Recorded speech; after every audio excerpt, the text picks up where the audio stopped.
Why does Mother Nature hate us? Hey Crash, today we're going to talk about natural disasters. More specifically, what causes them and how they affect communities. Your face is a natural disaster. Really? You're going to insult me right off the bat with this one? We have a lot to get through today, Crash. There's no time for me to point out how you reflect your own insecurities by insulting me.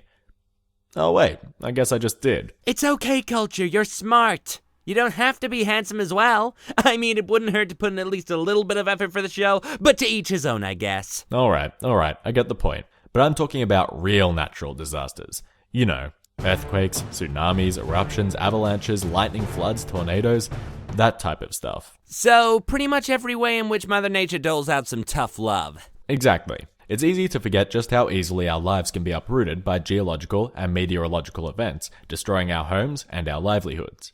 Even as we speak, the Earth is shifting underneath us. Blocks of Earth known as tectonic plates are constantly moving, reshaping the surface of the Earth, albeit very slowly. When two plates slide past each other, their edges are rough and can become caught. The rest of the plate keeps sliding, and the friction between the two plates builds, storing energy. Eventually, enough energy accumulates to cause a slip, and the plates suddenly move a large distance. The stored energy is released as a seismic wave, causing the ground to shake. Hence, we have an earthquake. Wrong! What? I said wrong. I know, but why? You sound like Donald Trump in a debate. Because you've got your facts all wrong. Everyone knows earthquakes are caused by Namazu, a giant catfish. What? The Japanese believe that there's a giant catfish who lives under the island of Japan, and when left unchecked, he causes earthquakes. That's why the Pokemon Whiscash is a water ground type who uses earthquake. Okay then. I'm just going to ignore you for a little while. The side of the slope which causes the earthquake is known as the fault, and the corresponding spot on the Earth's surface is known as the epicenter. There are two types of waves, P waves and S waves. Primary waves move the ground parallel to the direction of motion and move faster than secondary waves, which move perpendicular to the direction of motion. This may be familiar to you from our How Loud is Loud video. Nah, to be honest, I never watched it. You were in it. Oh, really? Can't have been that interesting then. Seismologists, people who study earthquakes, can determine the location of an earthquake using a similar technique to thunder and lightning. A seismograph will detect both the P wave and the S wave. Since the P wave travels faster than the S wave, it will arrive first. If the P and S waves arrive closely together, then you are closer to the epicenter. However, this only tells us how far the epicenter is, not what direction it's in. To find out that, we have to use a method known as triangulation. 3 different seismographs are used, and the overlap of their ranges gives the location of the epicenter. A fat lot of good that is. I'd rather than be able to predict earthquakes. Well, it seems like at the moment there's no accurate way to predict earthquakes, with rumors about animals being able to sense an impending earthquake being proven as false. But understanding earthquakes after they happen can help us to disaster-proof our buildings and therefore limit damage in the next earthquake. How big can these earthquakes really get, though? I mean, come on, a little bit of shaky ground would be fun. Well, let's put it this way. The largest earthquake ever recorded was the Great CHILEAN earthquake in 1960, which had a magnitude of 9.5 on the moment magnitude scale, which is essentially just an updated version of the Richter scale, which has been used since 1970. The quake left 2 million people homeless, and casualties numbered in the thousands.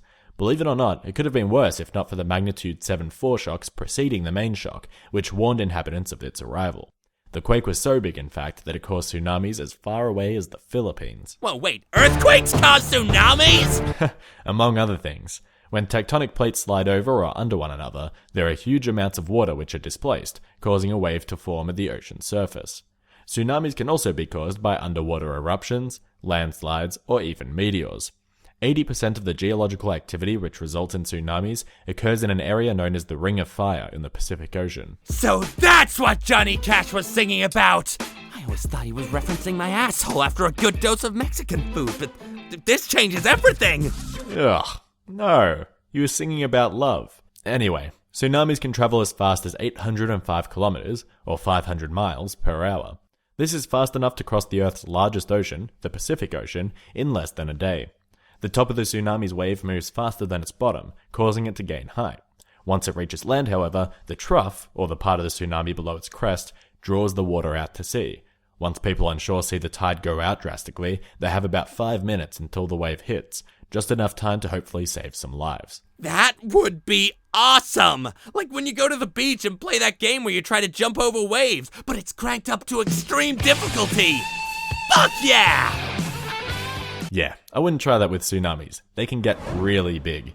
The largest tsunami ever happened in LITUYA Bay in Alaska in 1958 and stood at 524 meters, or 1,719 feet tall. That's almost as tall as the One World Trade Center in New York. Millions of trees were uprooted by the force of the wave, which was caused by an earthquake on the Fairweather Fault in the Alaska Panhandle. This in turn caused a massive landslide from as high as 914 meters up into the water, creating a local tsunami. So really earthquakes are to blame for everything. Good one, Earth. Real nice job. Well, not everything. Take avalanches, for example. When large amounts of snow and rock slide down a slope, they can be caused by geological activity or by local disturbances, but in general, they are simply the result of accumulated snow exceeding the maximum capacity. When the temperature begins to increase, the interactions holding the snow to the cliffside weaken. Since the snow on top is anchored by this interaction alone, the whole heap is loosened and forms an avalanche. This process can be accelerated by loud noises, which shake the snow loose. Okay, now you're lying. Everybody knows that avalanches are caused by Yetis having raves. That also explains the Aurora Borealis. It's just the lights from their stupendous shindigs. Where do you get these ideas? I get wasted and read conspiracy websites. It's a fun combination. You should try it sometime. Yeah, no thanks. Instead of teaching the audience random fantasies, I'd rather teach them how to avoid avalanches. An easy sign to look out for is where avalanches happen most often. Avalanche tracks are paths commonly taken by the avalanche, indicated by huge lines of missing trees. If you do get caught, then you have two options. Either grab onto something close by, like a tree, if possible, or start trying to swim upwards through the snow. Since our bodies are denser than the main components of an avalanche, our bodies naturally sink. Once the debris settles, it sets in place, making movement almost impossible. That's why it's important to try and make space to breathe by punching upwards as the avalanche slows down. Like a zombie emerging from the ground?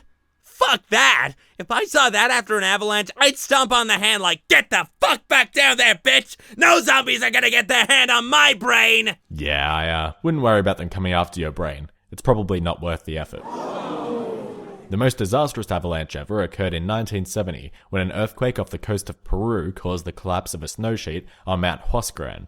Moving at over 100 miles per hour, or 161 kilometers per hour, the avalanche buried two towns under 300 feet, or 92 meters, of rock. It's estimated that this avalanche killed almost 20,000 people. Wait, so, once again, it was caused by an earthquake?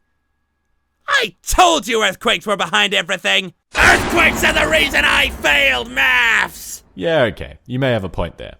After all, volcanic eruptions can also be triggered by earthquakes. Eruptions are essentially expulsions of material from below the Earth's surface, and don't necessarily have to be violent in nature. There are a large variety of types of eruptions, with 5 major categories being identified. They range from Hawaiian eruptions, characterized by slow, effusive outpouring of lava, to Plinian eruptions, characterized by a huge eruptive column. Wow. I didn't think it was possible, but you made volcanoes boring. Come on, tell me more about lava spewing out of the ground. Well, thing is that lava, which is essentially just molten rock, is usually seen as the most destructive part of eruption due to its incredible heat and popularity in films, games, etc. However, the most dangerous part of an eruption actually comes in the form of tephra. Tephra is essentially the solid mass ejected by a volcano, which consists of large chunks of rock, cinders, and ash. Cinders can fall onto nearby forests and cause fires, generating harmful smoke and destroying property. The papier-mâché volcano I made for my high school science project was more interesting than this. Although that could be because I put actual lava in it instead of bicarb and vinegar. And burnt the school to the ground. Memories. Ash can form clouds so dense in the stratosphere that they create an insulating layer. This layer prevents sunlight from reaching the Earth's surface, thus causing what is known as a volcanic winter. No sunlight means no vegetation, which means no food, leading to massive habitat and species loss. A volcanic winter? Sounds like a song of ice and fire to me. Am I right? Get it? Oh, I got it. I just didn't laugh because it wasn't funny. This was the case in one of the largest known eruptions ever, the eruption of the Toba supervolcano approximately 75,000 years ago. The eruption blanketed almost all of South Asia in 15 centimeters, or 6 inches, of ash. The volcanic winter that followed caused a 3 to 5 degrees Celsius drop in global temperature. What's that in Fahrenheit? Come on, I already have to convert everything into imperial, and now I have to convert Celsius into Fahrenheit as well? Fine, it's about a 6 to 9 degree Fahrenheit drop. It's even argued by some historians that this eruption kicked off the last glacial period, known as the Ice Age. I thought you started the last glacial period with your cold heart! Hey, don't be like that. We'll never make it through these disasters if we don't stick together. There's so many more to cover in so little time. Floods, tornadoes, lightning, and more. You know what? Fuck it. Let's make this a 2-part episode. Wait, really? You actually want to learn about that other stuff? You mean, do I want to know how electricity spawns from the sky spontaneously? Yeah, I think I do, Culture, my friend. Okay then, I'm on board. You guys will have to stay tuned for part 2 of Why Mother Nature Hates Us. The storms are on the horizon. Oh, one second. Hello? Yeah! I'll be there momentarily. Follow CultureCrash on social media.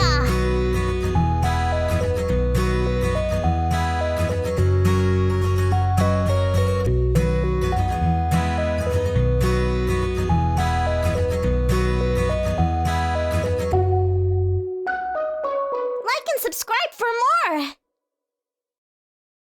If you would like to support the show, then head on over to the CultureCrash Patreon page where you can receive rewards for your support. Every bit counts.